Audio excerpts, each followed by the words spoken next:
Coucou, salut, bonjour tout le monde, bonjour à tous mes abonnés. Alors aujourd'hui, je vais vous parler de Marilyn Monroe. Alors de son vrai nom Norma Jean Baker Monterson, Marilyn est élevée par une mère à la limite de la folie, qui fait de fréquents séjours en hôpital psychiatrique. Elle ne connaîtra jamais le nom de son père. À l'âge de 19 ans, teinte en blonde, elle débute sa carrière comme modèle pour le photographe André de Dienes. Son Pygmalion est son amant. Dotée d'un physique avantageux, elle prend sa vie en main.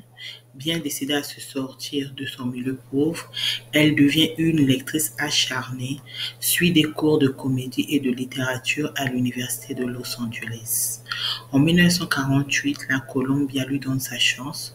Elle signe un contrat de 6 mois et apparaît pour la première fois à l'écran dans Dangerous Years en 1947. Quelques seconds rôles où elle chante, danse et joue la comédie, notamment dans La Reine du Music Hall, ne suffisent pas à la remarquer. Marilyn reprend son travail de modèle. L'année suivante, elle crée le scandale lorsqu'elle pose nue pour le tout nouveau magazine Playboy. En 1950, John Huston l'engage pour Quand la vie dort, tandis que Joseph la retient au casting de F, où elle côtoie Bette Davis, Anne Baxter et George Sanders. Elle signe un contrat de 7 ans avec 20th Century Fox et multiplie les collaborations, jouant sous la direction de Fritz Lang et Howard Hawks. Mais Hollywood la cantonne dans des rôles de blonde écervelée. En 1953, Niagara marque un tournant dans sa carrière. Pour la première fois, elle tient le rôle principal, celui de l'épouse volage de Joseph Cotten. La même année, elle se marie avec le joueur de baseball Joe DiMaggio, dont elle divorce en octobre 1954. Dès lors, elle accumule les succès, principalement des comédies signées des grands maîtres du genre Howard Hawks, Billy Wilder. Jouant avec son image de femme fatale, elle parvient à s'en amuser.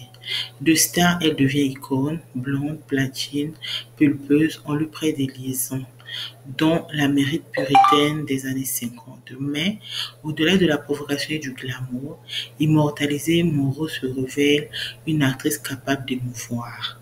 Elle suit les cours de Lee Strasberg, le professeur des générations de comédie. Dans Arrêt d'autobus 1956, la comédienne surprend dans un registre tragicomique et laisse apparaître une fragilité déjà perspectible dans La rivière sans retour en 1954.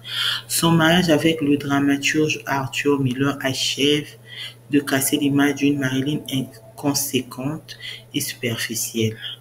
En 1961, après quelques collaborations inattendues avec Laurence Olivier et Yves Montand, Marilyn compte une héroïne brisée dans ce qui deviendra son dernier film. Les Désaxés également l'ultime apparition à l'écran d'un Clark Gable rongé par la maladie. La comédienne y retrouve John Huston, le cinéaste qui lui donna sa chance 11 ans plus tôt. Dépressive, elle remet les pieds sur un plateau 1 an plus tard pour entamer le tournage d'un film resté inachevé, Something's Got to Give de George Cukor. Elle s'éteint le 5 août 1962 à l'âge de 36 ans, victime d'une overdose de barbiturique. L'enquête conclut à un suicide. Donc là, il s'agissait de la vie de Marilyn Monroe. Ça, c'est en quelque sorte sa biographie. Merci de m'avoir suivi et je vous donne rendez-vous pour un autre numéro. Bye bye, bisous.